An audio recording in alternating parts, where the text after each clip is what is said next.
Étienne Balibar, part 2. It's wonderful to see you again. I look forward, of course, to Professor Balibar's paper, but then also to the discussion. We will have a somewhat shorter talk today, so that those of you who I was unable to call upon for questions will actually have a time to ask your questions and to participate in the discussion. I apologize, yesterday we weren't able to do it, but we will make up for it today. I want to thank Étienne for being here again. Étienne, welcome.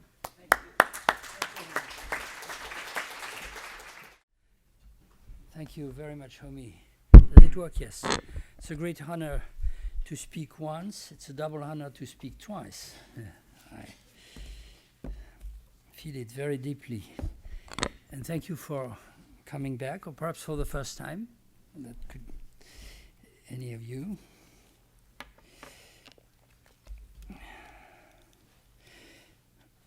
Okay.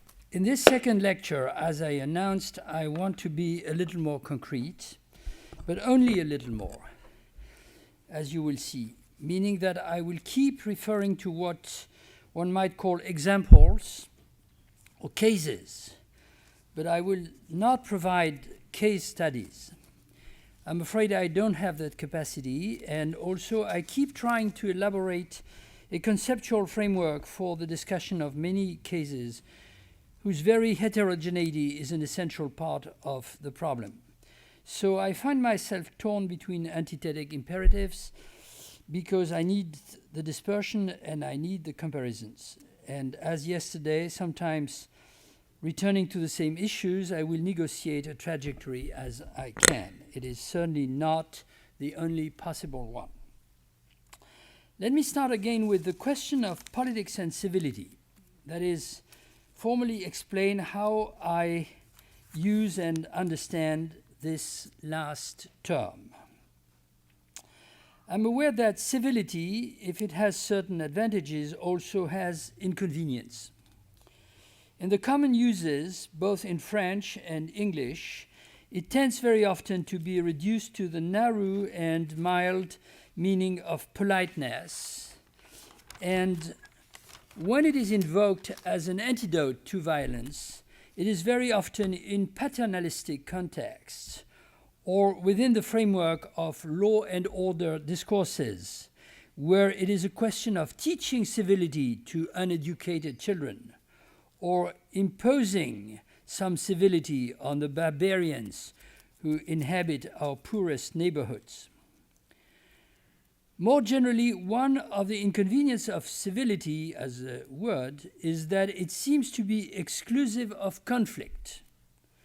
Whereas one of the theses that I want to propose is that a politics of civility or strategy of civility has to do with preserving the possibility of conflict, even sharp conflict or antagonism, political antagonism, which is essential, I believe, for democracy in a strong sense. Therefore, decriminalizing conflict or preventing or objecting to the criminalization of conflict, which is a very heavy tendency in our societies, which see social wars as deadly threats to their stability. Italian language, in this respect, because perhaps it is closer to Latin, is more interesting or more open because, for instance, in Machiavelli, whom I quote again, and other Renaissance Republican thinkers, it makes great use, because Machiavelli and other Renaissance Republican thinkers make great use of the expression conflitto civile, which can be read in two directions. A conflict within the city, albeit not necessarily or not exactly a civil war, and a conflict that is civil, that is carried on with the instruments of politics. Perhaps we could even say, in a redundant manner, the civilized instruments of politics. In English, and especially in American English, because of the legacy of Thoreau and because of decisive democratic or anti-war movements of the 20th century that everybody has in mind, the notion of civil disobedience, which I take in any case to be an essential component of democratic politics, has somewhat similar connotations. Civilization is also an important but complex notion to handle. Antitheses between civilization and barbarity, whether applied to the comparison of cultures or social groups, or to the alleged evolutionary path of progress, are more than problematic from my point of view. But on the other hand, if civilization be taken in an active sense, in German it would be Zivilisierung rather than Zivilisation, it can be meaningfully opposed to militarization. And I can already announce that some of the concrete cases that I have in mind, such as the question of the function of borders in the regulation of migrations and refugee flows, are clearly caught in a dilemma between militarization and civilization, which I take to be a criterion of civility precisely. More generally, without entering into a complete genealogy and etymology of civility in Neo-Latin languages, such as French or English, since the Renaissance, or Italian, however fascinating it could be, I will say that I use civility as a name for the idea of anti-violence or a politics of anti-violence, certainly not reducible to an a priori exclusive choice for non-violence, even if we do have great and decisive examples of non-violent strategies in politics which are also effectively anti-violent, that is, have contributed in certain circumstances to the reduction of violence and the prevention of its rising to the extremes. And I use civility within the semantic constellation of Latin terms which derive from the Roman category of the civis, including the parallelism of civitas and civilitas, citizenship and civility, even citizenry, much in the way in which I alluded yesterday to the parallelism of polity, politics, and police, to which we should add others, policy, and so on. As you know, there always remains something, as you can see, there always remains something of a classicist in every continental philosopher. And I will speak of acts of civility, as Engin Aysin speaks of acts of citizenship, moments of civility in history, strategies of civility which are essential for the constitution or the reconstitution of the political, and especially from the point of view of democratic politics, no less important than strategies of emancipation and strategies of social transformation with which they are most of the time completely mingled. This brings me back for a second to the question of the political and the unpolitical. A strategy of civility as anti-violence is a strategy that does not only look at the political, qua institution or ideal, or at politics, qua practice, activity, working of the institutions, but also looks at the unpolitical, addresses it, and takes it into account without imagining that it could be possible to suppress the unpolitical. Because the unpolitical is to the political, like the unconscious is to consciousness, its antithesis and its condition of possibility. Or perhaps even like crime is to legality, a reverse side whose absolute eradication forms, in fact, a murderous, extremely violent fantasy, and this fantasy does exist in our societies. Therefore, any strategy of civility has to face the possibility that the unpolitical emerges either on the side of institutions or on the side of practices. States, in particular, and above all sovereign states, or states inasmuch as they exercise the sovereign monopoly of legitimate violence, and they protect it or defend it, are extremely violent and cruel towards their internal enemies. But individuals, groups, corporations, agencies, firms are also or can become cruel, both in their regular and their irregular activities. So, in a sense, the unpolitical element of extreme violence is everywhere, or better said, it can break out anywhere. There are no social places that are immunized against its emergence. There are even social places and institutions whose legal and moral framework is centrally organized, is entirely organized to conceal and legitimize the extreme violence that it harbors, such as the family, until at some point in relatively recent history, or perhaps not so recent, the politicization of these moral issues reveals another face of another dimension of the unpolitical. I come therefore to the difficult question: are there moments of civility? I think that we can say yes, provided we keep in mind that what we are looking for are not moments of absolute conversion of history and politics from the exercise of violence to a final or decisive settlement of conflicts, removal of every domination, or establishment of social harmony.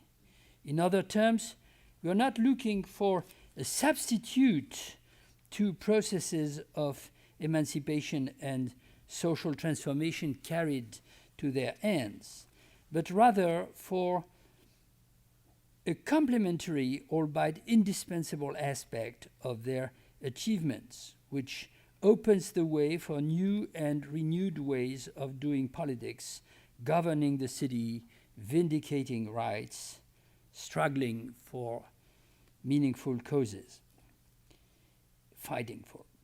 In that sense, they are bound to be partial and sometimes fragile or ambiguous, but nonetheless, I believe, identifiable. The semi-mythical type of this is the ending of a civil war, inasmuch as it implies not that there is no victory, and therefore no victor, but that there can be reconciliation, which in turn requires a complex combination of veridiction or truth-telling about the causes and nature of the conflict, and oblivion or amnesty about the responsibilities or some of the responsibilities. This type traces back to the real or mythical example of Greek cities, as beautifully studied by Nicole Laureau in her book Divided Cities. And it reaches until the present to the certainly fragile and perhaps provisory settlement of the question of apartheid in South Africa.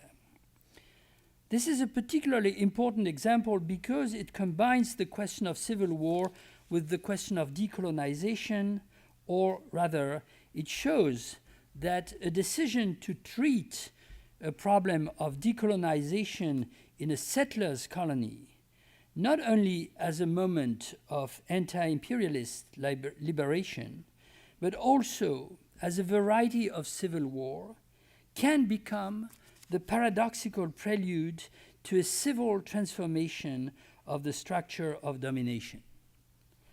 As we know, however, the story is not finished. Perhaps it is only deferred, but this deferral is crucial because it opens the gates for a political process by other means than war, with competing alternatives. This leads me to the more general question of colonization and decolonization. I was referring yesterday in the discussion after my lecture to the experience of Algeria's War of Independence and its later murderous civil war in the 1990s. Algeria is the counterexample to South Africa, of course in very different circumstances, and especially perhaps with a different type of colonizer. There's no linear chain of consequences that leads from the extreme brutality of French colonization in Algeria, one of the worst physically and culturally that has existed in the imperial system, to the extremely uncivil forms in which the war was ended, and from there to the internal bloodshed of the 1990s, opposing a secular military dictatorship to a radicalized and fanatical brand of political Islam. But it is also hard to believe, at least for me, that there is no interference or transference at all between these successive events, which the Algerian people, of course, had to live as a kind of fatal destiny. India would be another different example, of course, where a relatively peaceful conquest of independence owing to external circumstances, World War II and so on, as well as the nonviolent strategy of the main anti-colonial forces, rapidly opened, nevertheless, the gate for a devastating communal civil war, which until today shapes the doctrines and attitudes of the nationalisms on the continent. As you can see, I qualify all my examples as soon as I mention them, or I insist on the fact that moments of civility in which extreme violence is experienced, confronted, and addressed as such, are also moments where the fragility, even the improbability of civility is highlighted. This has to do with a logical characteristic which once again involves the paradoxes of historical time and the time of politics. Not only civility is uncertain, not only civility can be assigned only retrospectively in the form there has been civility, a moment of civility in which extreme violence could overwhelm its own actors and was contained or redirected towards a different goal, but even, I make it slightly more complicated, what we must anticipate in a moment or situation of extreme violence where different forms of cruelty invade our lives is not just peace or reconciliation, it is an invention of new political forms, institutions and practices which will have been necessary and effective to interrupt the self-destructive process and recreate conditions for politics, including civil conflict. I insist on this circle of retrospection and anticipation in our assessments of moments of civility, in particular for the two following reasons. The first is again historical. To identify this typical circularity is also what helps us identify many other examples of civility. Civil rights movements in this very country, and some others as well, are a primary case on which I think it is unnecessary to insist now, because they are so obvious and again so obviously fragile or incomplete in their achievements.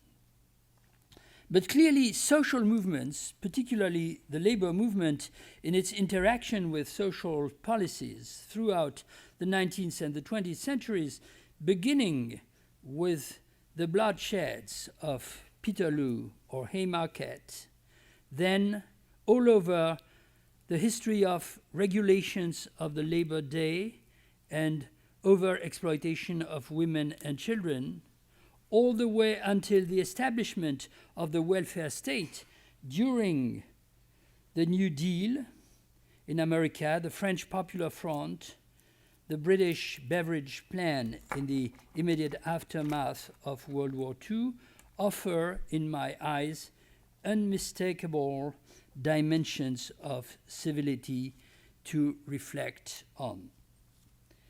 Their driving force was class struggle that Marx initially described as, it is a quotation from Capital Volume 1, a protracted civil war or social war.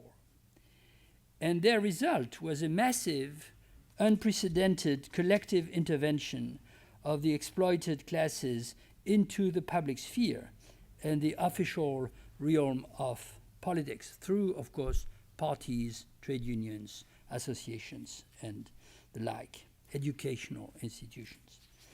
Even instrumentalizing the fear of communism that, after the Bolshevik Revolution in 1917, had seized the ruling classes of liberal capitalism. Maynard Keynes has written extraordinary pages on that. We better understand the character of this bicentennial process now that we observe the destructive social and political effects of neoliberal policies prompted by the fall of socialism and by the modalities of financial globalization. I only pick up a recent article on open democracy, that's October 27, 2014, so it's very recent, by two leading American historians and sociologists working on the history of the welfare state, Margaret Somers and Fred Block. Is cruelty the key to prosperity? ? I did not suggest the title. Allow me to add a speculative commentary to this, which is my second reason for expanding the idea of moments of civility.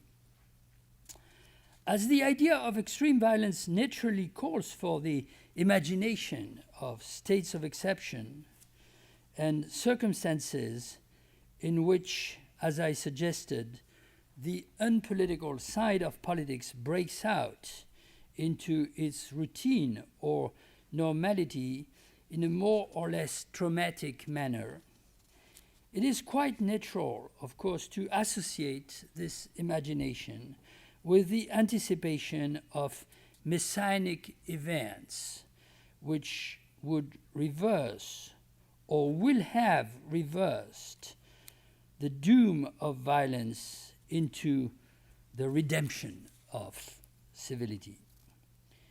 There are undoubtedly eschatological dimensions, even apocalyptic scenarios surrounding every discussion of a rising to the extremes and a possible mutation in the modalities of action and collective experience. We are reminded of these beautiful and very well-known verses in Hölderlin's poem Patmos that Heidegger, among others, was always keen on commenting. Wo aber Gefahr ist, da wächst das Rettende auch. But where there is danger, the saving force, das Rettende, this is difficult to translate. It's a neutral that is typically German.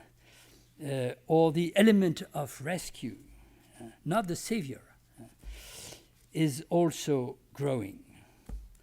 I admire this messianic formula. Messianic, you say, yes.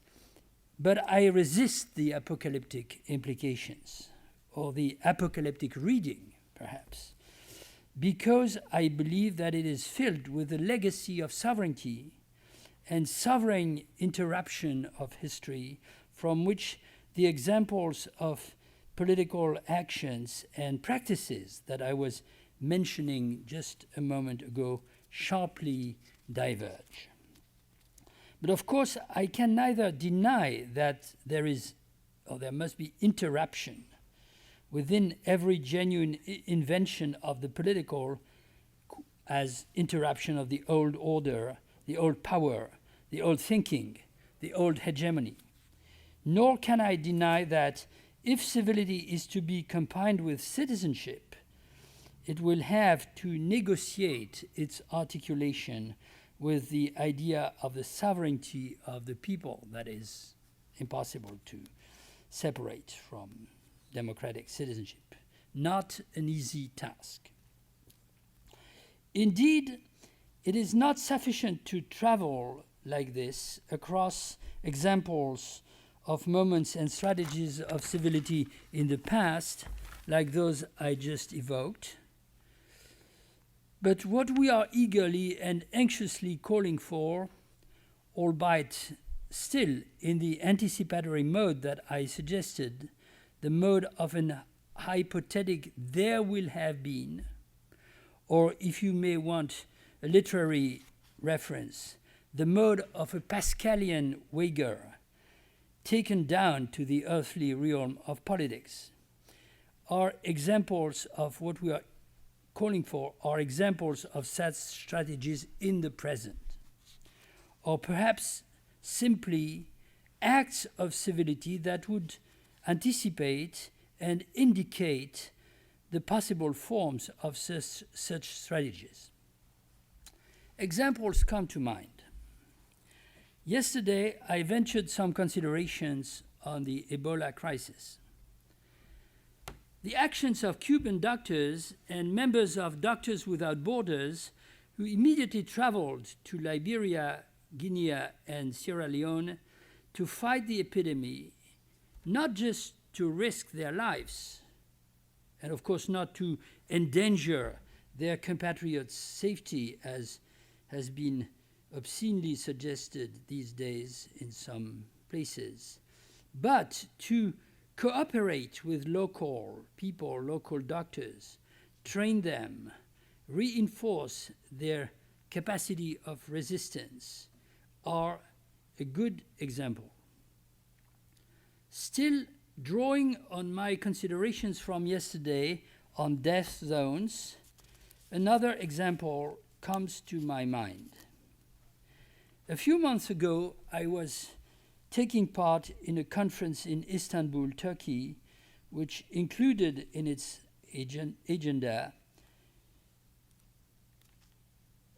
an academic program, but also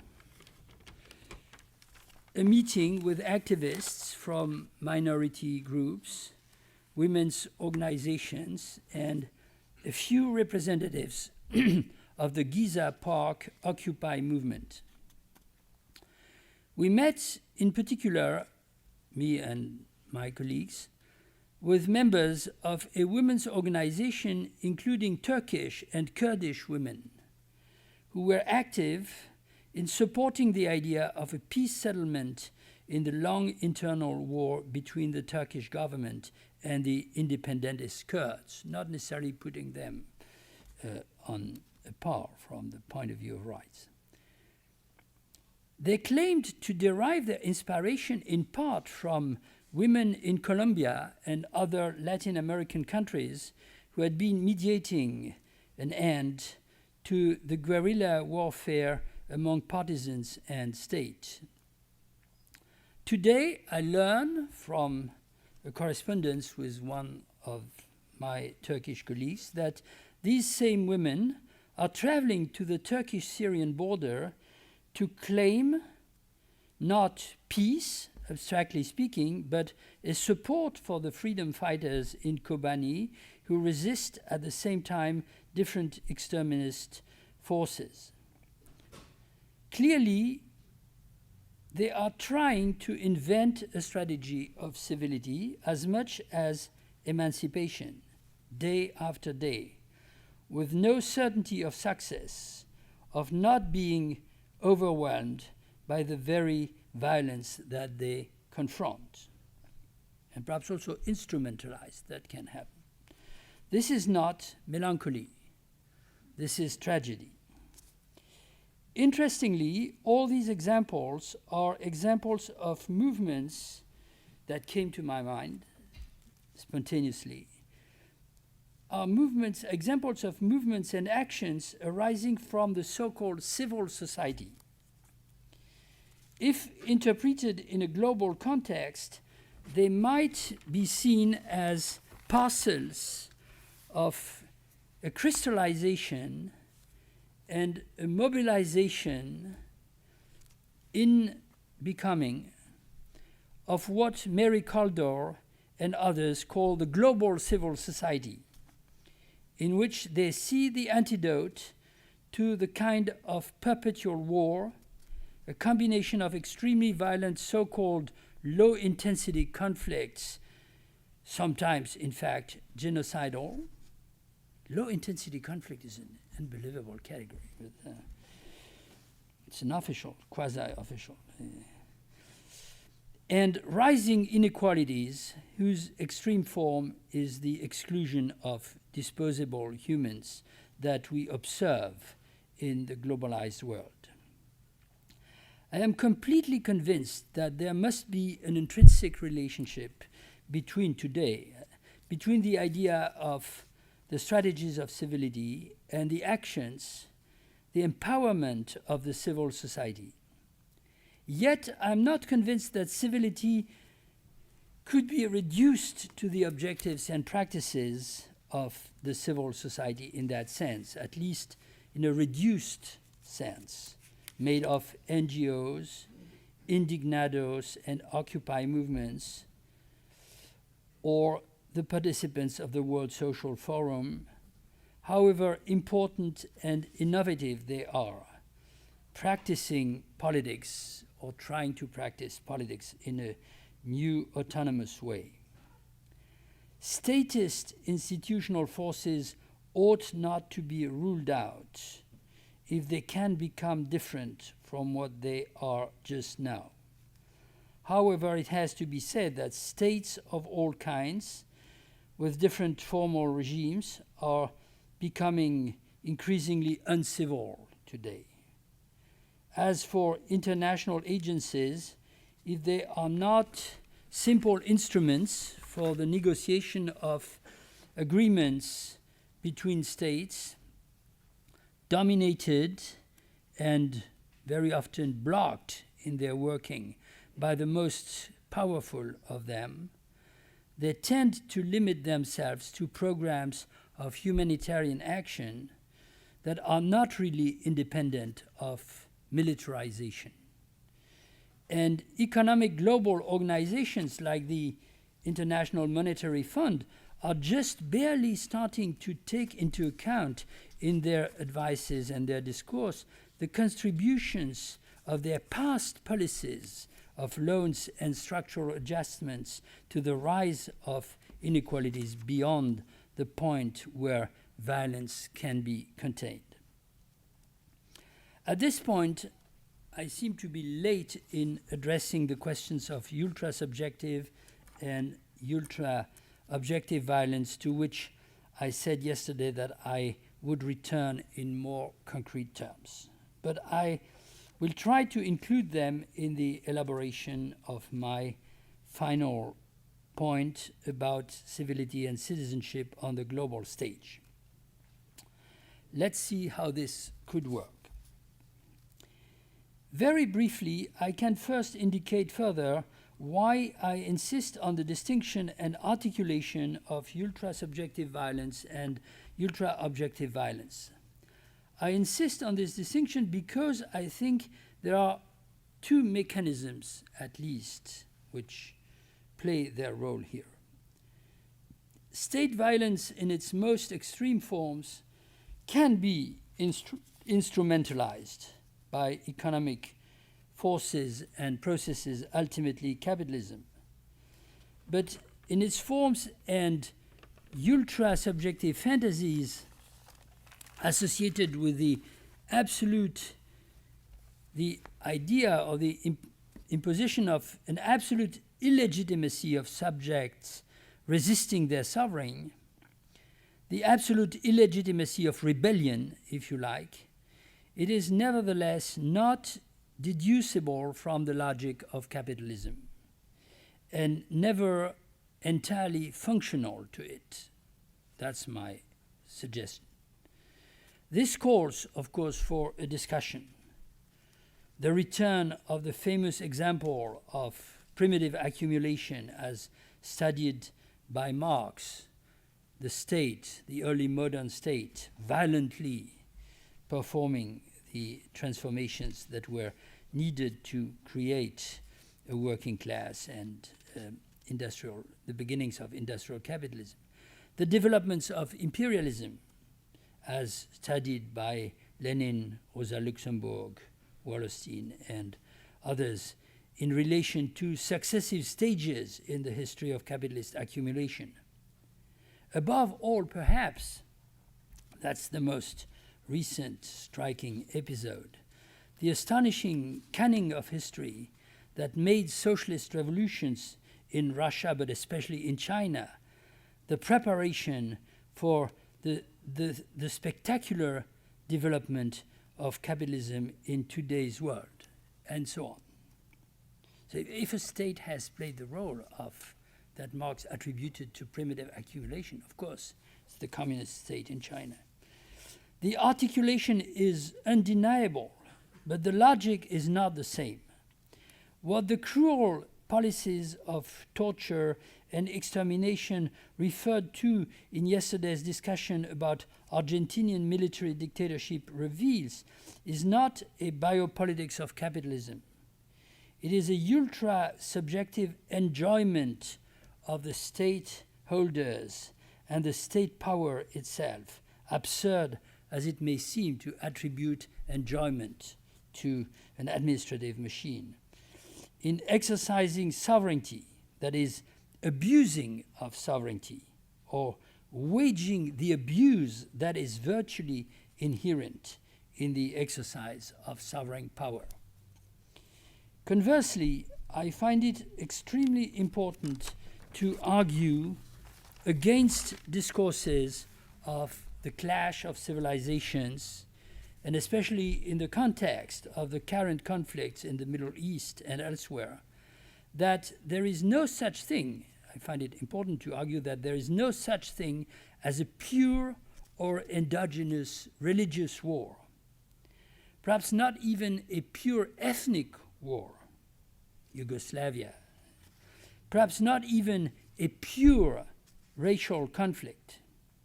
Wherever religions, ethnic and racial conflicts become wars, and these wars rise to the extremes, that is, take exterminist, genocidal, or simply murderous forms, we must look for other causes, other factors of intensification, which are not ideological, but are economic, rooted in strategies of exploitation, in differential use and abuse of territories and populations. However, no economic logic can account for the way in which communal violence is perceived by its own subjects as a necessity, better said, as an imperative, that calls for murder and sacrifice in the name of not only an imagined community, to put it in Benedict Anderson's famous terms, but an imagined identity which would be endangered by hybridity or simply by vicinity, by cohabitation.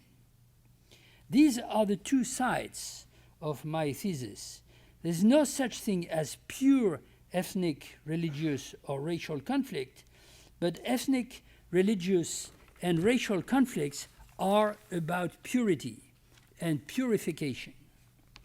The fantasy of purity is the thing that actually governs the mind or the unconscious of the communal subjects, and so to speak, expropriates their subjectivity to transform it into ultra-subjectivity, deprived of every freedom.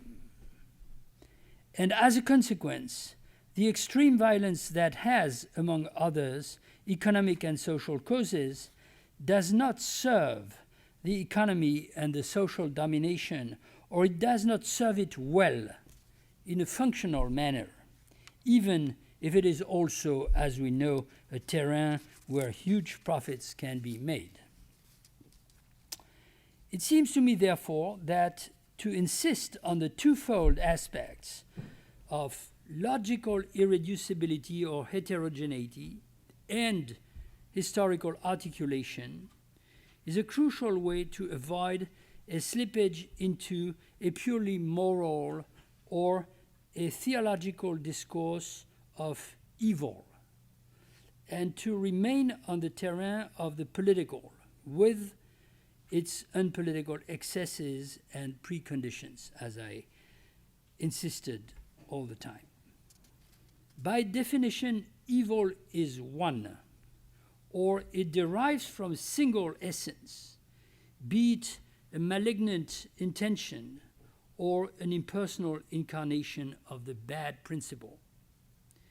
Extreme violence and cruelty, on the other hand, are plural, multiple, but they do crystallize and accumulate their effects to create a state of exception, or normalized exception sometimes, where politics is destroyed and calls for a new invention.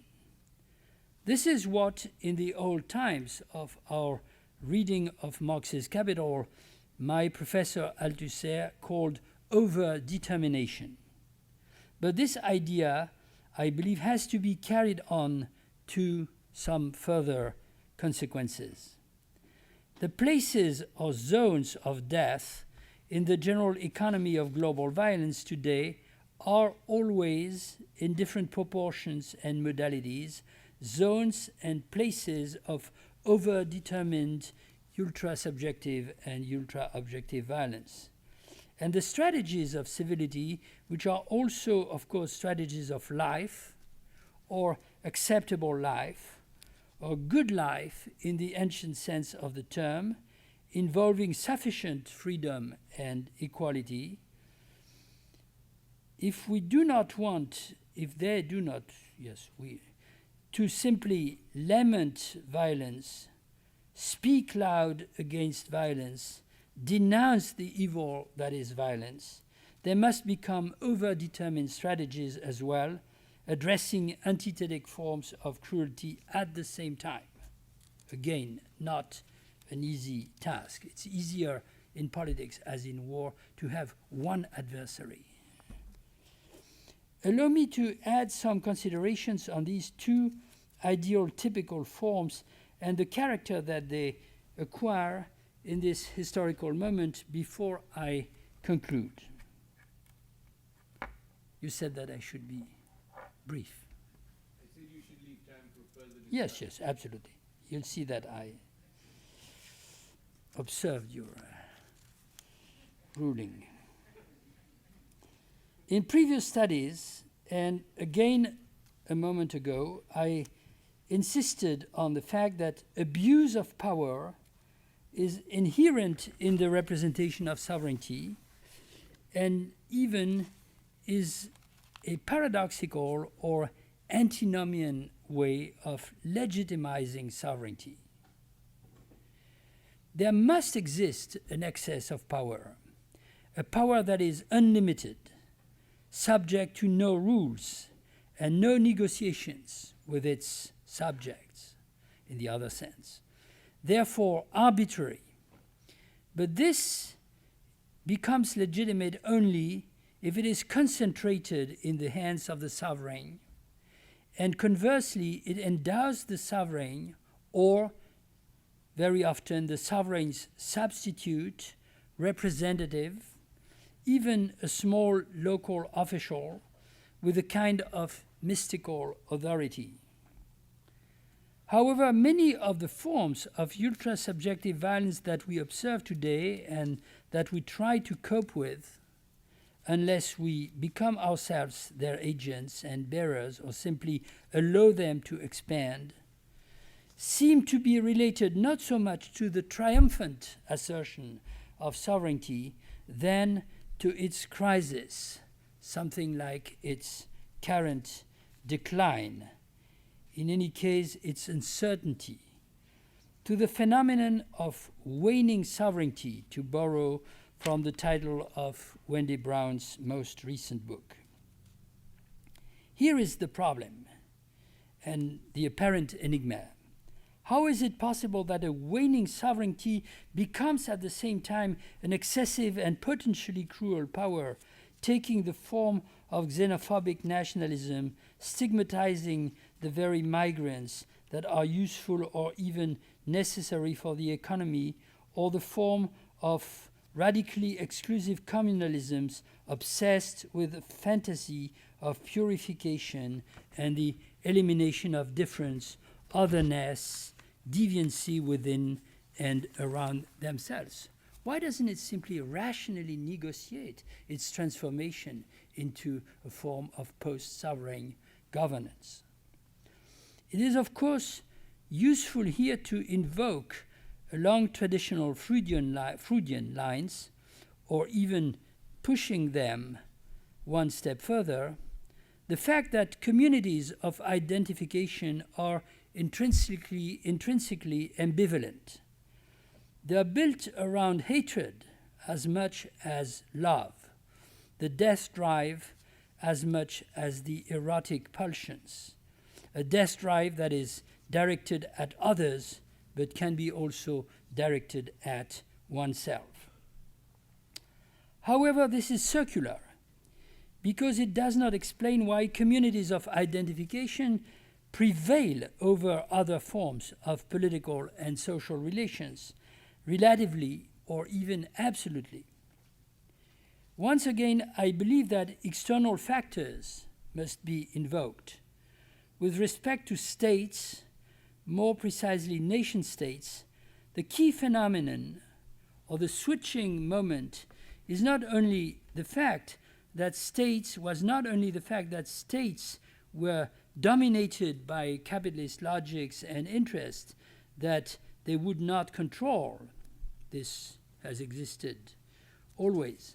It was above all the fact that the global financial market had emerged as a quasi-sovereign that was or is following the old definition of sovereignty, precisely, above every law, unbound by law, and imposing its law, for instance, in the form of either granting or refusing credits, loans, etc., over the very makers of the law, the legislators, that is, the states, the nations, and the peoples themselves.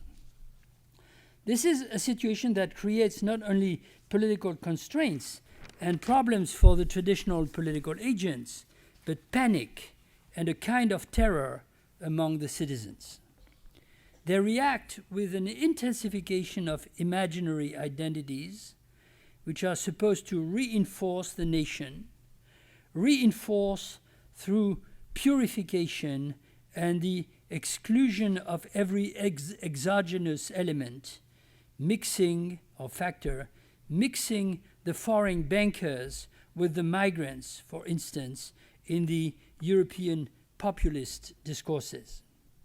Or they react with the invention of other political communities which are supposed to be stronger than the failed nation states because they are more authentic, rooted in the deepest strata of the symbolic order, that is, most of the time, religious identities and communal laws.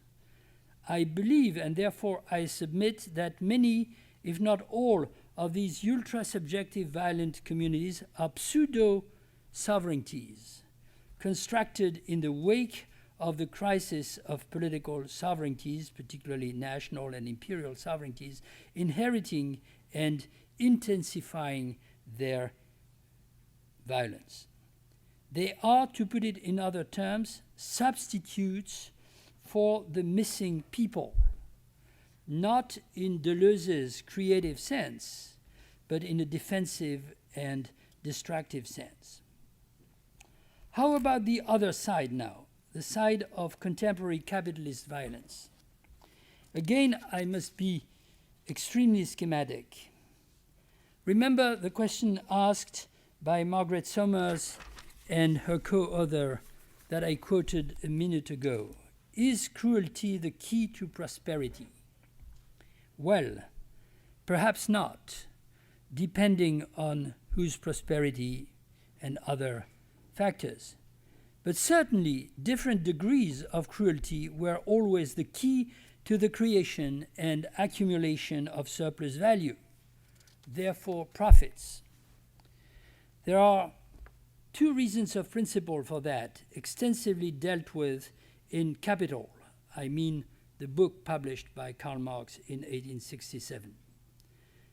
The first basic one is that capitalist exploitation relies on the objectification or reification, in another terminology, of the labor force. Therefore, the objectification or reification of the human person itself and its subjection to utilitarian calculus and so on, in spite of its formal independence and freedom of movement secured by the wage form and the wage-labor contract, therefore ultimately, of course, the abstract law of the person or the subject of rights. But objects are made to be used, and they must be used in the most profitable possible form. Hence the second reason, which is that there has never existed any kind of capitalist exploitation that did not tend towards over-exploitation, including the tendency to destroying the health, the physical integrity, the reproductive capacities, the mental equilibrium of the workers and the working class in the broad sense, unless there took place an organized resistance of a labor movement which forced the capitalists to limit their exigencies and regulated labor by law. I called this a moment ago a strategy and a moment of civility combined, of course, with social and political transformation and not really separable from them. But capitalist as a structure is eternal from that point of view. And there are absolutely no differences between the horrors of over-exploitation that Marx or Charles Dickens were describing in early 19th century England and what you can observe today in Bangladeshi clothing factories working for Gap, Walmart, H&M, Banana Republic, and so on. Add to that the moral stress that leads Chinese and French technicians working for Apple or French Telecom to commit suicide at an abnormal rate. But there's also something new in contemporary capitalism which, under various terminologies, has become an object of lively investigation among contemporary sociologists, economists, geographers, Marxist or non-Marxist. I'm thinking of David Harvey's transformation of the classical economic notion of a creative distraction, already a symptomatic expression, into the idea of processes of accumulation by dispossession, which particularly apply to the degradation, the debasement and impoverishment of parts of the old working classes in the advanced capitalist countries of the North, who of course become then supporters of xenophobic nationalist parties as the French Front National.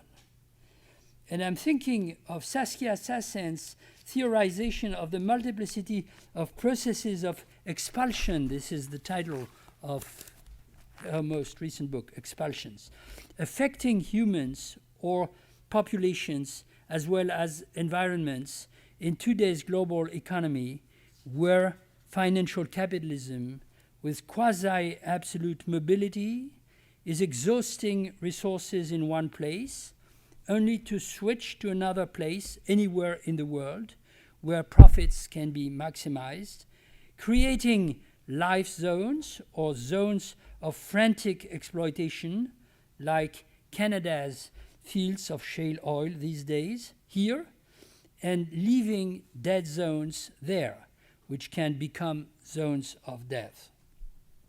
I believe that this description is an accurate indication of the ways in which the ultra-objective forms of capitalist violence are developing, affecting not only humans in their bodies and animal spirits, but life and the earth itself, with a devastating retroactive impact on cultural diversity and general civilization, which in turn contributes to the emergence of desperate identities. This was grim. Let me finish on a different note, a note of resistance, if not of optimism. First, I want to say that there is a considerable difference between the geographic patterns of distribution of violence and cruelty which existed in classical industrial and imperial capitalism and those of today's global capitalism. Don't pretend that the center-periphery or the north-south division has disappeared, pure and simply. But there is much north in the south and also much south in the north nowadays. In the early 1950s, analysts with totally different backgrounds and perspectives, such as Carl Schmitt in his Nomos of the Earth, Hannah Arendt in her Origins of Totalitarianism, especially Part 2, Imperialism, and Aimé Césaire in his Discourse on Colonialism, all of them published within 1 or 2 years, around 1950, insisted on the fact that certain global lines existed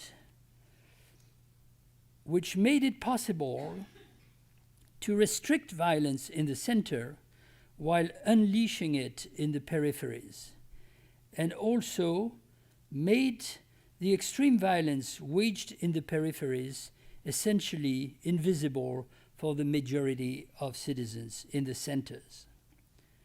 Such a dichotomic picture ought probably to be qualified in multiple ways because precisely of the heterogeneous forms of cruelty, and because, as Arendt particularly emphasized, the violence waged in the colonies returned with a vengeance to the centers, together with some of its most cruel instruments, such as the concentration camps. But it is true, at least negatively, that the lines have been displaced, they have been fragmented, they have become much more mobile and precarious.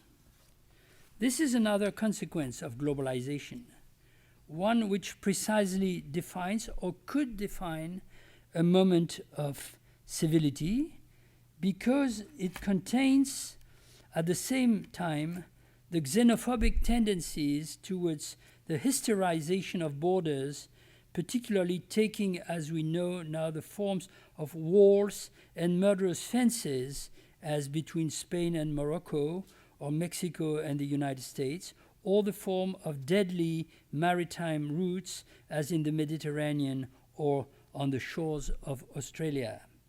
The desperate attempt at purifying and enclosing identities, and so on. But also the de facto circulation of migrants, the exchanges of students and professionals, the increasing hybridization of populations, the emergence of what Stuart Hall called new ethnicities and Homi Bhabha theorized as a new location of culture. Radical alternatives, radical confrontations, radical possibilities, radical uncertainties. To confront the capitalist tendencies towards disutility beyond even the exploitation and over-exploitation of human and natural resources, new forms of citizenship are required, which are social, to be sure, but also ecological, and above all, transnational. And to create the conditions for this renewed citizenship, not so much, perhaps, a citizenship of the world in the classical sense than a citizenship of the planet, exclusive communalisms, whether nationalist, religious, or racial, promoted by the declining sovereign states or against them, must be resisted.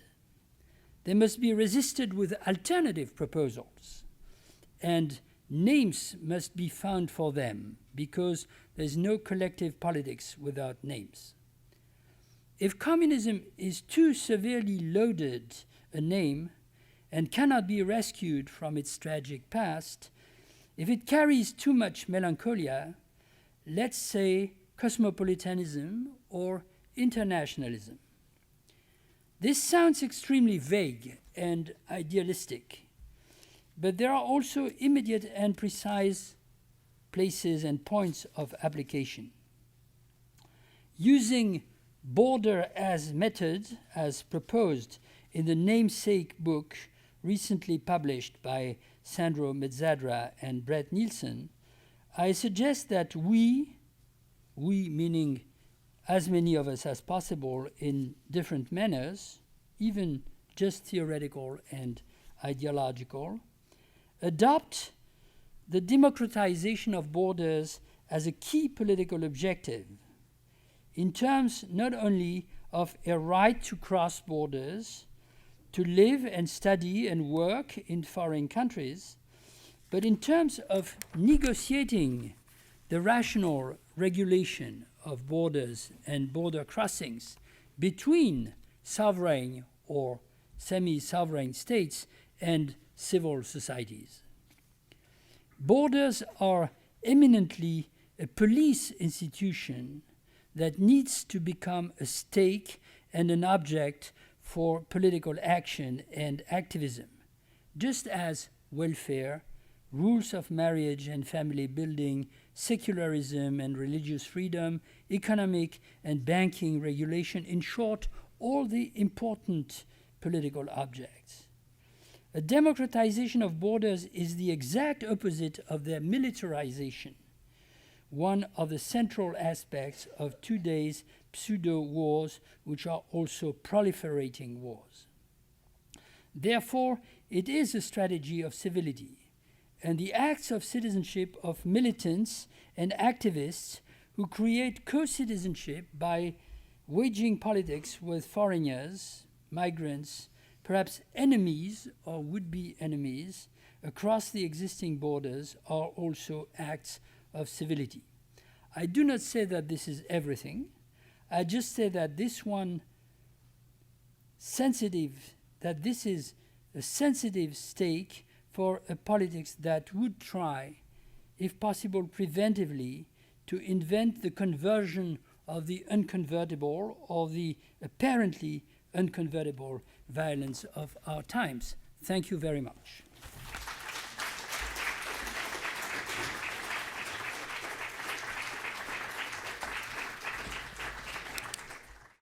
I think we'll adopt the same method of questions as we did yesterday. As I said, it stops me from having to conduct the symphony continuously and distract people. We have the mic there. Please, please take your place at the mic, and I'll call on you. There are two mics, in fact. And so until I see somebody there, let me start with thanking you very much. Thanks a lot. It's it was a great pleasure. Just a few thoughts. One, of course, that by talking about borders, in a way, and going back to the allegory of the Mobius strip, that I think is so central to your thinking, as you recognized, and I think one can see, ceaselessly worked out through the work. Even in the thinking of minorities as being part of what you call the hollows of the democratic state. So borders that you've talked about are kind of the most enduring, as well as once. Shall I leave you quietly to do the Picasso thing, or? I'm trying not to. Okay. Not to. I don't. This is a precious moment. I don't want to interrupt your quiet contemplation of the emerging artists. So let me correct. Let me. Hope it's correct. Let me. Yeah. So I think the borders are the most intransigent things. They haven't shifted. I mean, the conflict in India, Pakistan, and that whole region, really hasn't shifted from the borders. The problems. Well, now there is a new border issue with Croatia, and so Ukraine and Russia. It's the reason. If wherever you go, in the Middle East, the continual issue of borders, and with refugees coming in, new kind of virtual internal borders getting set up, which are the camps. So I'm completely with you that putting as much emphasis on borders is an act of civility, to try and understand and try and reduce these borders. But to say nothing, sorry, of the Mexico-US border, but we can go on and on like this. The proliferation of borders in our times seems to me to talk about the intensification of a kind of barbarity. And just as we begin, you take on the most thorny problem, but you take on the most thorny problem at a time when it just gets worse and worse, almost out of control. And this is, for me, a very important issue, that there is a kind of an ethical commitment and an analytic emphasis on the thing that seems to be the symptom of something that is getting worse. Today, just to talk about India for a minute, the presence of the Indian police in Kashmir is greater than there ever was of the presence of forces in Baghdad, certainly, or in Iraq, and certainly in Afghanistan. And the problem with the borders is that they produce a whole culture of the police, as you said. It's very difficult to shift the army out of Kashmir, because not only are they protecting that border, but they have become completely imbricated into the civil society itself. Licenses have to be gone through them. If you want to build, you've got to go. Tourist permits have to be got through them. And that's what I just wanted to, the complexity of the border culture seems to me to have created another kind of state. And I just wanted to bring that. No, but I think may I say a few things about that, if you allow me? It's a huge subject that is expanding all the time, for the reasons that you say, and because we progressively uncover the intricacy, Möbius type paradoxes of the notion of the border. Only three things, if you allow me.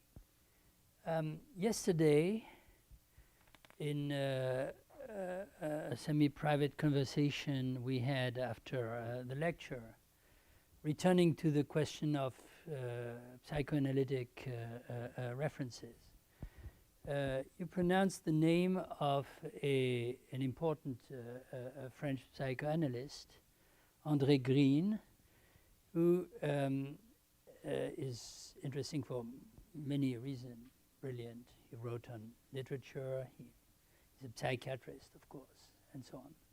He does not belong to any a school that can be easily labeled. That's very interesting. Now, among the objects that André Green and others, of course, but has studied extensively, and you will say this is a play on words. Okay. Allow me to make use of it for a moment. Are so-called borderline, sorry? Borderline cases. Cases, yes, exactly. yes, in psychiatry. And at some point in his essay, in one of his essays, I fell on the following phrase that I have to say produced a dramatic effect on me. I quoted of a memory. To be on either side of a border is sometimes difficult, to cross the border, to etc. But to be a border oneself is an even more difficult and problematic subjective situation. So this leads me brutally and to my next point, and this is where, in a sense, the Möbius strip can be helpful for the imagination. Borders, of course, are objects, so to speak, and they are historical objects, they are institutions, they are traceable, not exactly on Earth, especially not in the sea, but on maps, and that can be replicated by fortifications and so on and so on. And they enjoy a juridical status, which is fundamental in international law, and therefore, and so on. But they are also essentially a subjective a phenomenon or a point of subjective identification. And this has been long recognized by philosophers, some philosophers.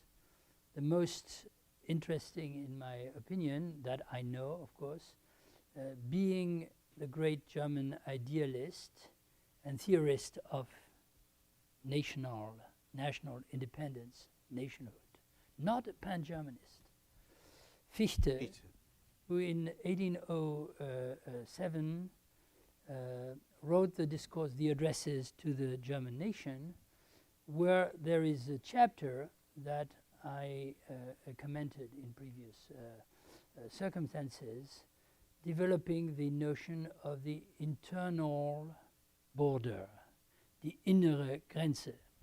And of course, this is again a play on words, because internal borders can be borders that are subsidiary borders that are still objective. They are drawn within the limits of the sovereign entity. Is there a border between Massachusetts and Connecticut? Or today Belgium and France? Hardly, except that you pay taxes on one side, which are not the same as etc.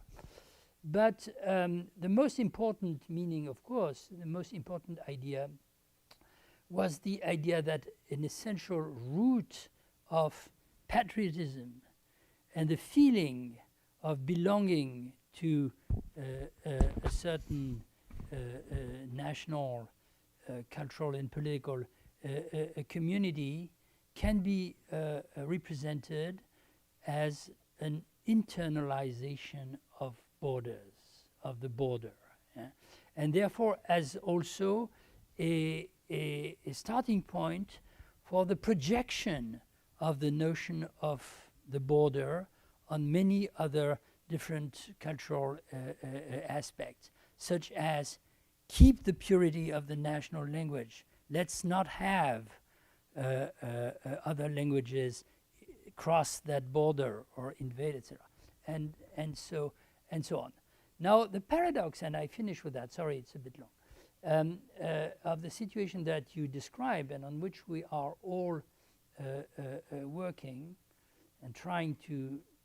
and we're all trying to address, is that the two antithetic moves, so to speak, I mean the externalization and objectification and the internalization and subjectification are working at the same time.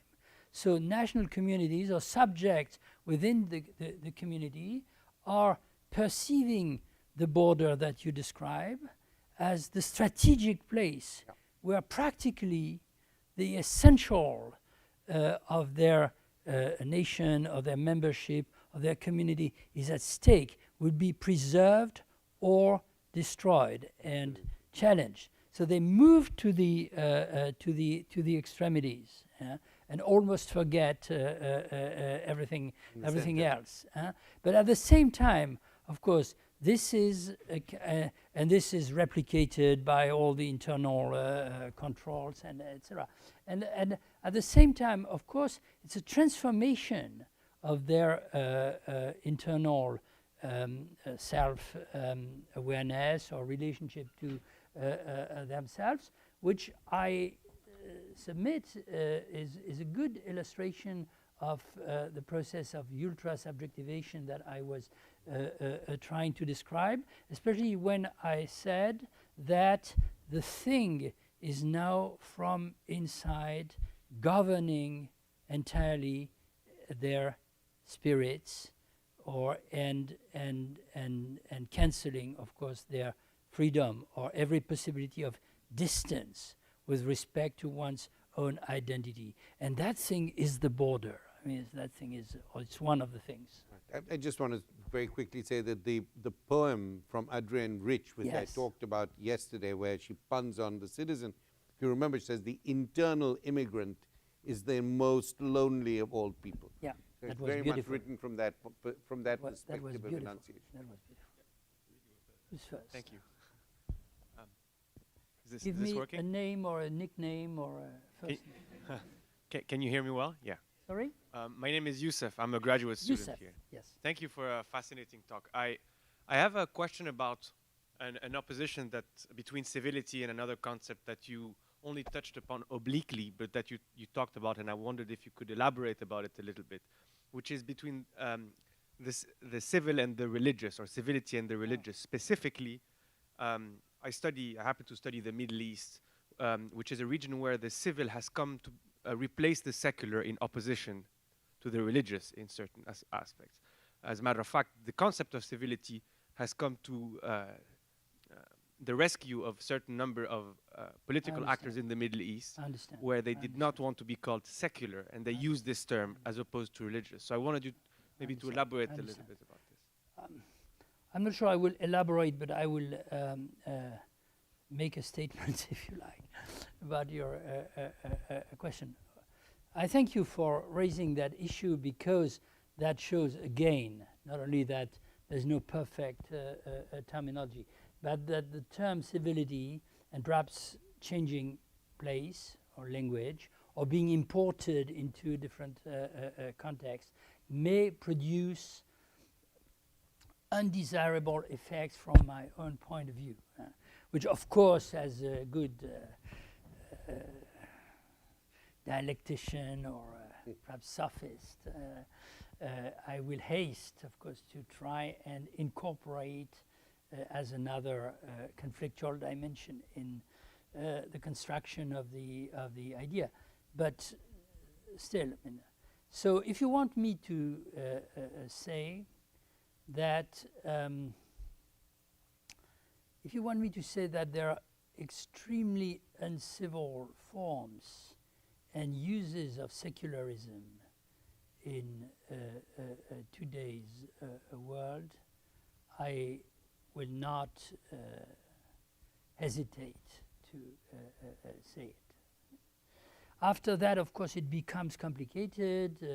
You'll ask me, do you think that the banning of the Islamic veil in France is the same as the conflict over the Islamic veil in Turkey? Do you think that there are correspondences between these different parts of the world, or the same as the imposition of the Islamic veil in Iran or other places? You'll ask me if I see the interdiction, returning to France, of the burqa as posing exactly the same problems as the Islamic veil, and so on. And of course, veil is not the only question. So I know that all these issues are extremely difficult to resolve, but we also need positions of principle, I think. And from that point of view, I try to be, it's not always easy, but I try to be a liberal in the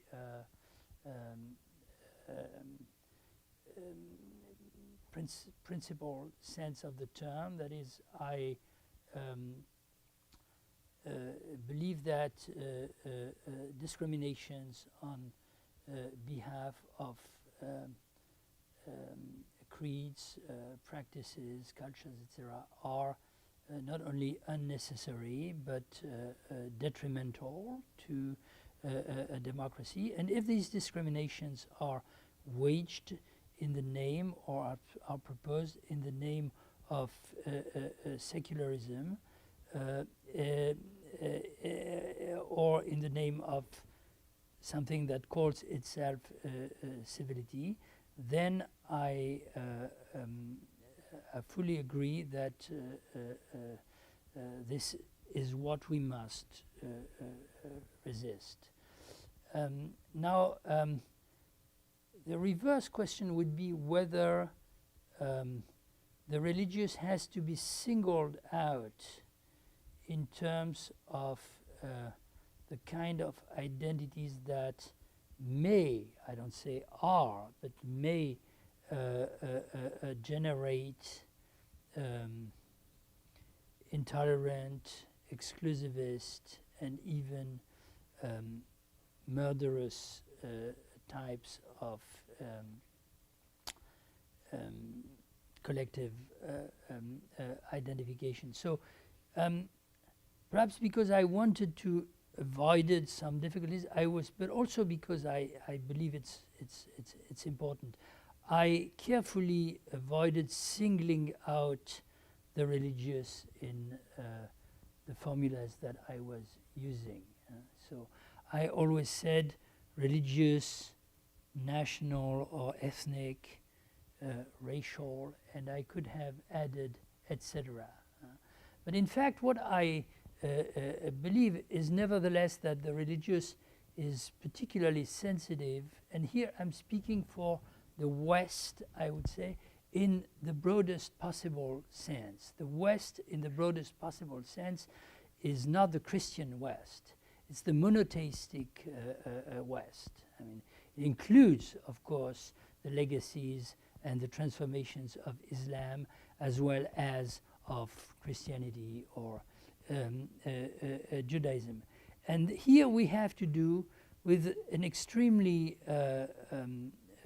powerful discourse of universalism that is partly conflicting, partly sometimes converging or dovetailing with forms of secularist universalism. So I am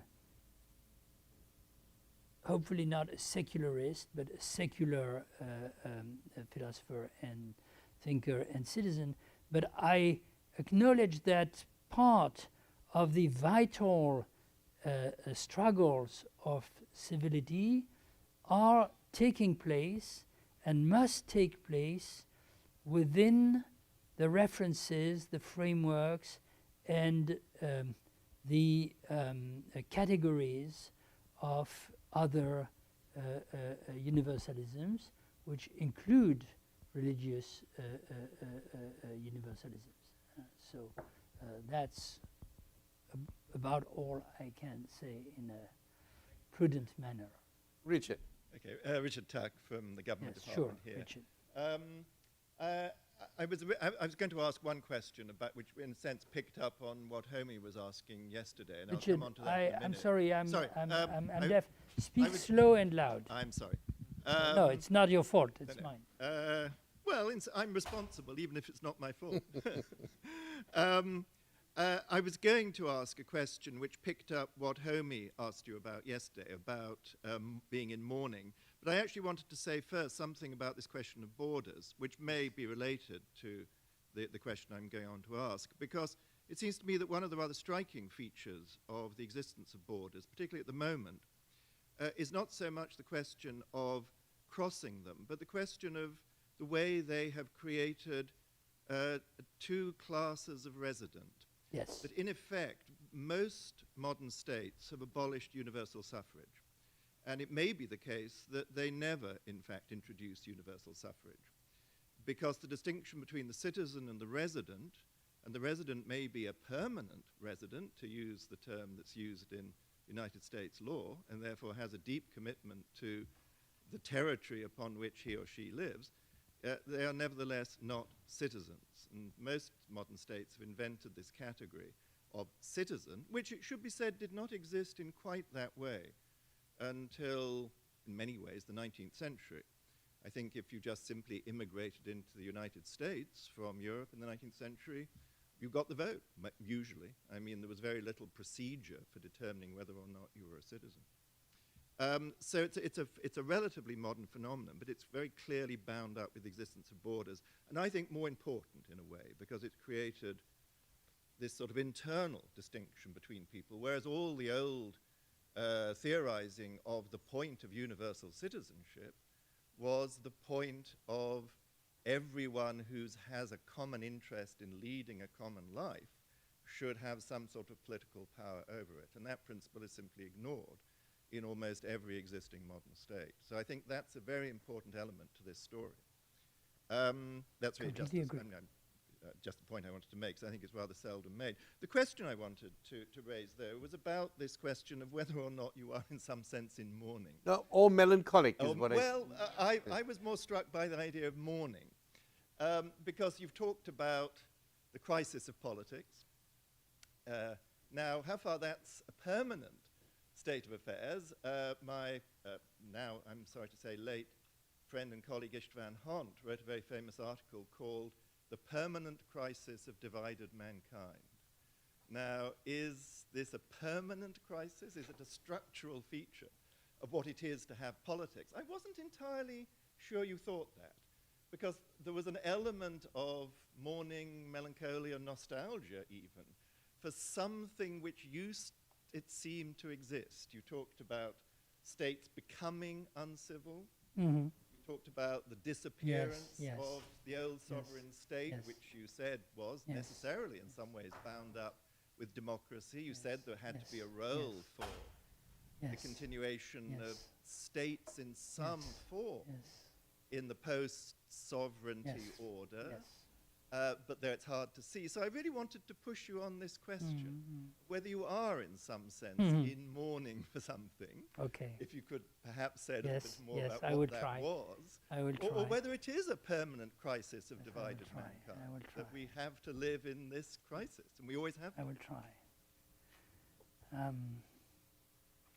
Okay, I will not say anything about your first point, because I totally agree with you, of course, and this could be the starting point for further elaborations, but you were making a statement or proposing an addition to what I had said, and since I agree completely with what you said, I mean, these are, of course, these residents are the modern metoikoi.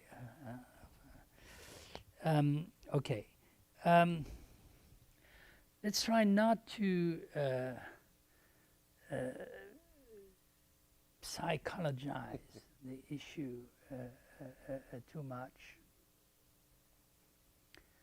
and even less make it autobiographic, even if it is extremely difficult for any of us not to relate this kind of interpellation, because you're interpellating me, to personal and lived experiences. So under the impact of your interpellation and Hermie's remarks yesterday, I become aware of two risks, dangers perhaps, that the type of discourse I'm proposing really incurs. Or one is a very superficial and narcissistic form of mourning. I'm mourning the last hopes of my youth, of my juvenile years. That is, the possibilities that at different times, not the final defeat of capitalism, etc., but the possibilities that I and others in Europe, but I believe not only in Europe, had envisaged, and for which we thought that it would be not only worthwhile struggling and fighting, but that they were somehow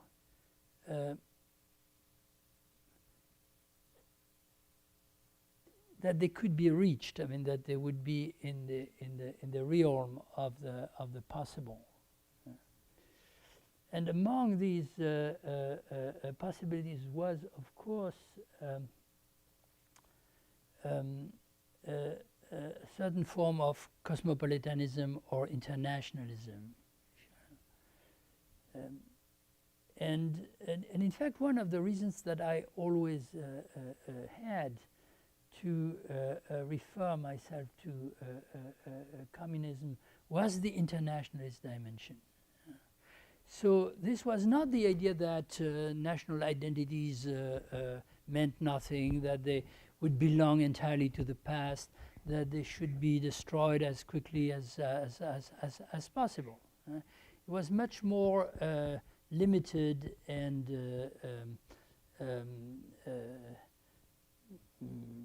I don't find my words, and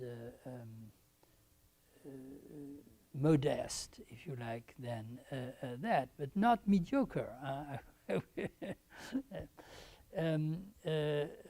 Essentially, the idea that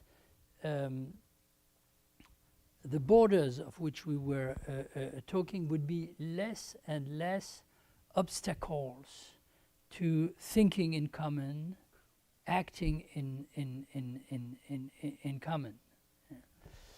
And in fact, of course, some of the most important moments in my personal experience came from the fact of traveling to different countries, very near my own country, Italy or Germany or the Netherlands, or very far away, Latin America, for example, and experiences, of course, mainly with intellectuals, but also with militants or etc.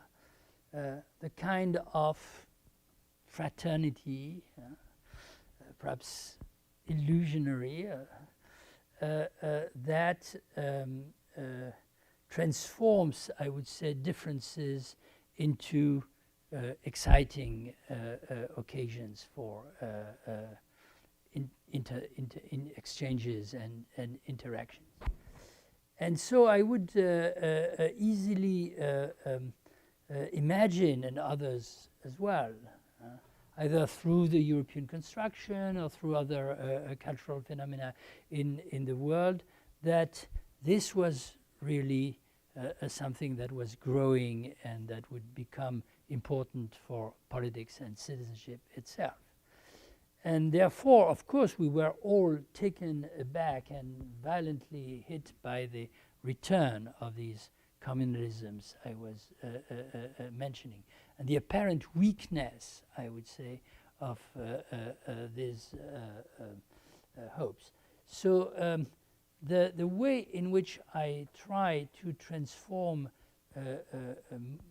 mourning or regrets into a more productive kind of activity is precisely, and that's what we agree on. I mean, taking the object or the obstacle itself as the very center of the question. And second, but more quickly, because excuse me, I didn't have a ready-made answer. But another risk I'm becoming aware of, let me invoke a great example, somebody I have been referring to several times in these lectures. Once again, Hannah Arendt. The risk is the idealization of the old models of citizenship and the political, particularly the Greek for a number of reasons. But that's not only the Greek. I mean, it can be the Renaissance Italian cities, the conflitto civile that I quoted after Machiavelli. It can be certain aspects of the notion of the Roman citizen, the Kiwis, on which, on the tracks of a famous, an extraordinary article by French philologist and linguist Émile Benveniste on the two antithetic models of citizenship in antiquity. I have started a discussion. You will find this on the internet with my wonderful colleague from Austria, Stefan Novotny, on the current applications of that idea that originally or ideally the Kiwis does not mean just a member of a pre-existing community, as the politis means the member of the polis, but it means the fellow citizen or the co-citizen, because you can say in Latin civis meus, and my citizen means nothing, but my fellow citizen means something, and you can try and find the fellow citizen across the border, and so on and so on. So there is a risk of idealizing ancient models, and describing the history of the political or citizenship as a sort of decadence. And for example, in Arendt, it's very clear. I mean, she speaks of the destruction or the crisis of the nation state.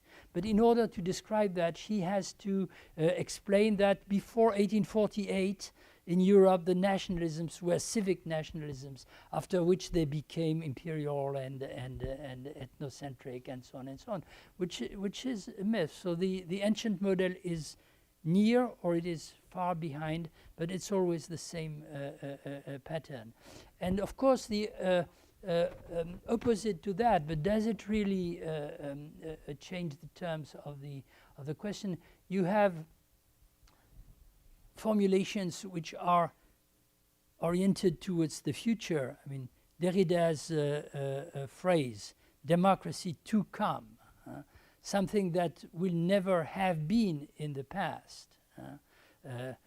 or a past that never existed, etc., but which is the permanent and somehow messianic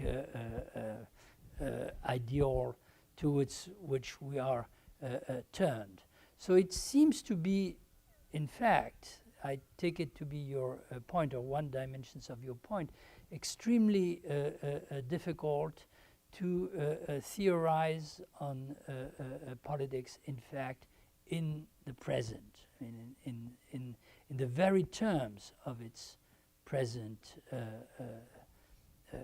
contradictions, perhaps crisis.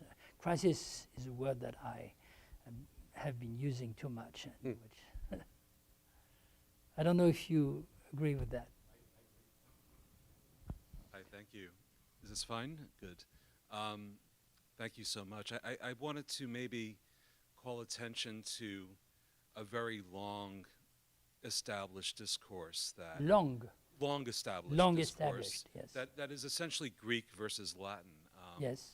You know, you have the civitas with its aspirations towards expansion, inclusion, and so forth, and then you have the polis, which incidentally is cognate with polemos, with the very conflict and strife that makes the Athenian What polis. was the first term before polis? Polity versus civility, say.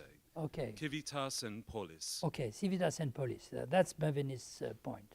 Right, Yes. exactly. So how it's inherited, and I was very grateful that you cited Hölderlin, the Patmos hymn, but you began with the second That's line. easy. you began with the second line, and the first line is so Yes, interesting. the first line is Na ist und schwer zu fassen der Gott, which you know, near and difficult to grasp is God.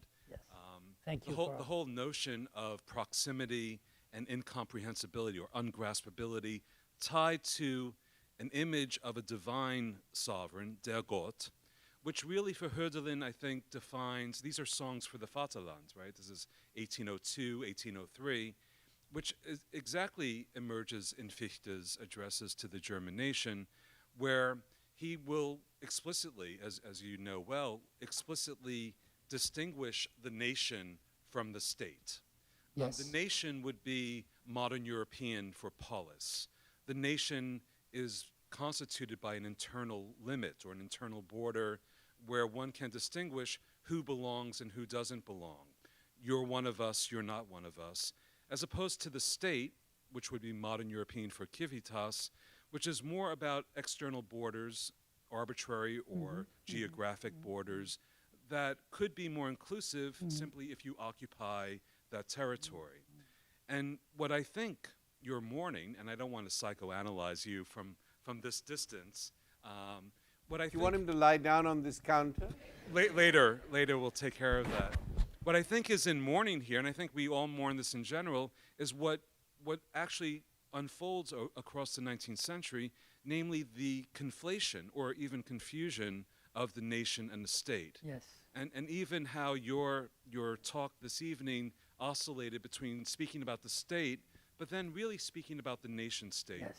And how the nation state is a 19th century phenomenon that confuses Yes. the polis and the Yes. civitas Yes. to the Yes. point where what we mourn perhaps, and this may be part of your cosmopolitanism, Yes.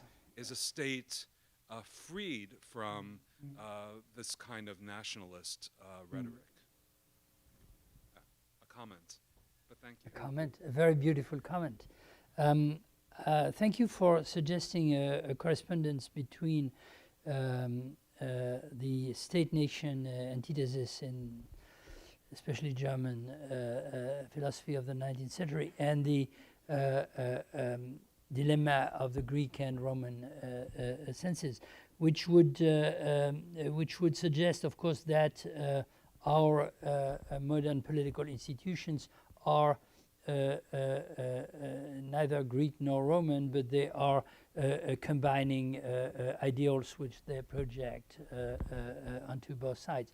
No, the only thing I would like to add to your to your system of categories is a third term that 19th century politics in state in Europe, in fact. And a third and perhaps a fourth. I mean, also included, that's neither nation nor a state, or it encroaches on both, but it's people. It's people to be associated with popular sovereignty, with representation of the people,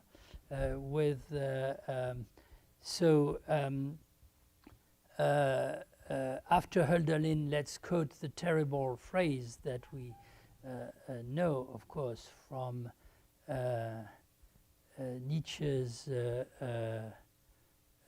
Also sprach Zarathustra, in the chapter at the beginning called Vom neuen Götzen, the new idol, which is the state, of course, which is a prosopopoeia of the state. So the state speaks, and what does the state, the cold monster, etc., say? It says, Ich der Staat bin das Volk. I, the state, am the people. Am the people. So that's, of course, that's the one tendency. It nullifies the idea of the popular sovereignty. But this is the third.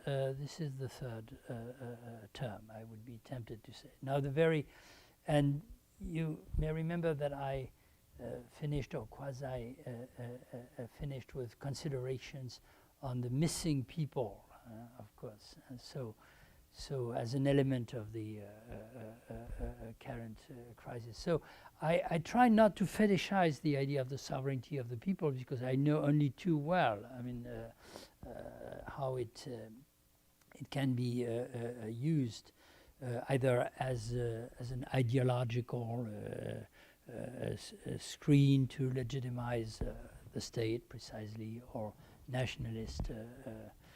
There's the whole discussion about how to translate that into Greek, I mean, demos, and also, on the other hand, how the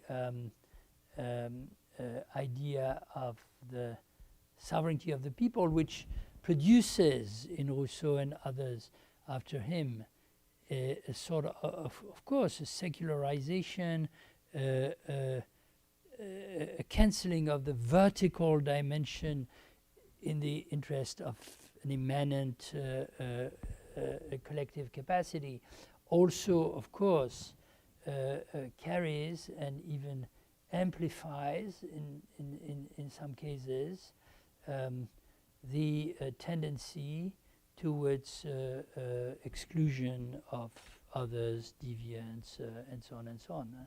That's the whole question of when the notion of the sovereignty of the people becomes indiscernible or inseparable from the idea of the indivisibility of the people. So the idea of the indivisibility of the people is there very early in the French Revolution, for example. And in the US history, from what I believe to know, it emerges explicitly with the Gettysburg Address and a certain form of finishing the Civil War and so on. So that's a perilous notion, but it's a third category. And of course, Deleuze's daring, utopian perhaps, project. It's interesting that the phrase emerges in Deleuze in different places, especially in his book on cinema, in a passage where he discusses third world movies from the 60s and 70s. Sembène Ousmane from Senegal and Glober Rocha from Brazil. I mean, so it's associated with the idea of a people which is missing because, as such, it is unfinished. It is unfinished forever, in a sense, but also in a process of permanent recreation, although, of course, still based on some sort of popular imaginary. Since I don't see anybody there, can I ask a question that relates this evolving definitions and differences of the people to the notion of purity, which you saw as one of the ultra-subjective sites of violence? I was thinking, as you spoke, of the complications of what we now call a diasporic people. You know, migrants who are in the diasporic position. Now, we could, I don't want to, I think we understand what that is, so I won't elaborate. But diasporic peoples often related to migrants, to emigres, to exiles, so on.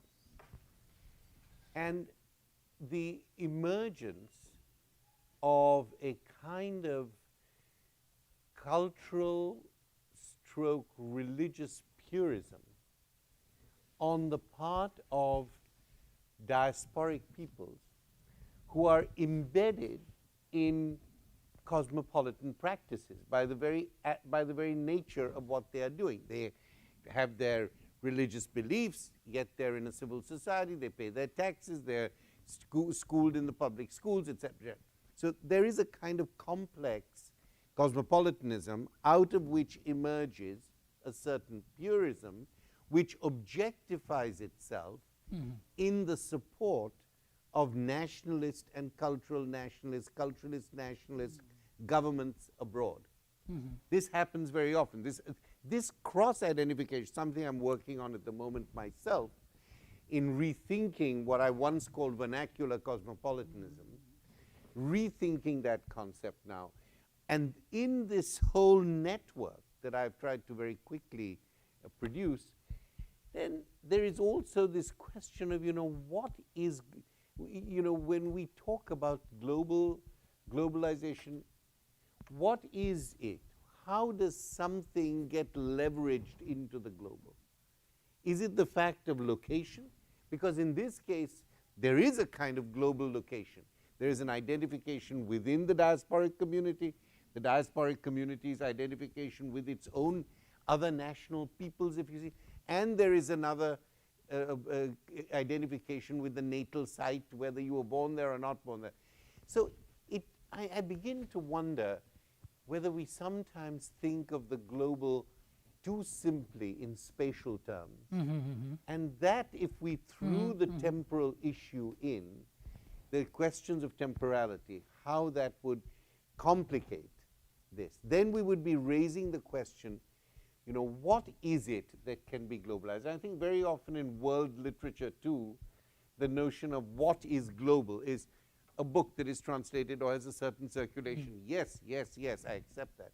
But there has to be some, there is another torsion, there is another talking, there is another twisting of this that would, in a way, restrict that vocabulary in its applications.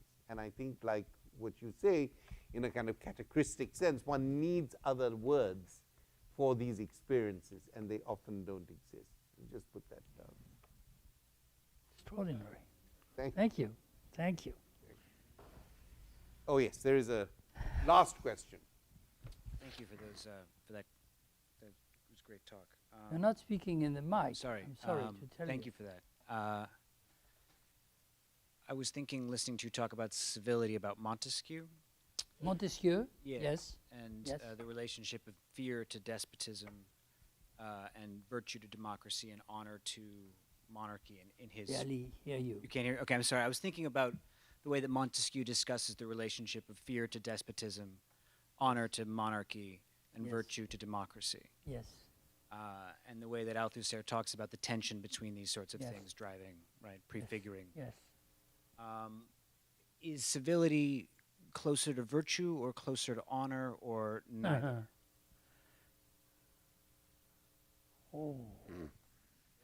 Unexpected.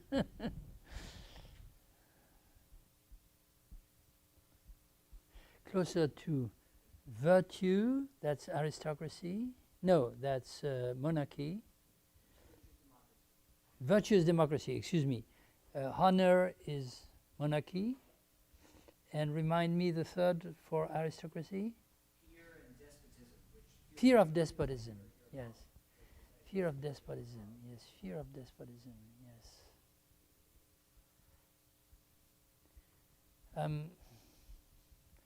I think this is an easy line of escape. First of all, a parenthesis. Montesquieu has a very interesting use of the term civility himself, which connects to different aspects of his, I would say, his cultural anthropology or his political anthropology. It's linked to his general notion of commerce, le doux commerce, always quoted. Therefore, it's linked to a fairly ancient, but also remarkably renovated understanding of the antithesis of commerce and war or militarization, etc. That is typical for the Enlightenment period. And on the other hand, he has, I would say, a nationalist use of the category civility, not totally original in the 19th century, but perhaps that derives from him, which attributes that has problematic consequences in today's discussions.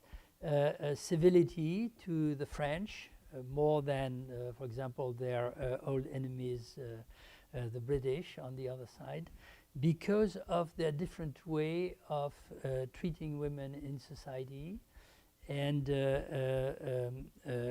offering women in an essential function in the creation of social spaces for conversation, the exchange of ideas, the salon of Madame de l'Espinasse, and things like that. Okay, so as for the main question, why don't we add other regimes to the classical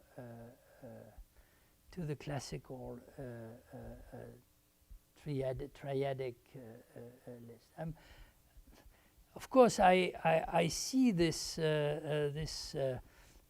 triplicity returning with somewhat different names and their antitheses as well. So despotism becomes totalitarianism and so on. But the democracies we are talking about today are not the democracy. So I return to the previous point. Are not the democracy of these classifications. In fact, there are no democracies in today's world. I mean, what we call democracies are oligarchies, or they're all mixed constitutions in the old sense, where the economic and social factors have invaded the space of definition. So, the much more immediate question would be, what's the relationship to the different types of powers and dominations that we have to deal with in our societies? And then the question would become, is civility a form of challenging existing powers? And I cannot say yes directly. I can say it's a generic name to indicate actions and practices and strategies in which the violence of the power is held in check and possibly neutralized and transformed. But it's not per se, of course, a form of emancipation or a virtue in the sense that you were indicating. So you see, I turn around your question. Etienne, I thank you, but we have done, I realized that there was something that I did incorrectly, and I was not French enough. And next time, I will, when you come to us, I will keep a wonderful 4-hour block so you can give both lectures at one time.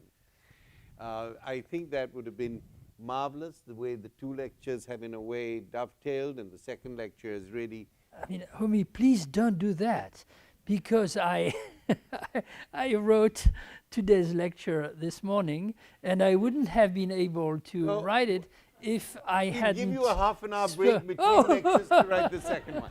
Thank you very much.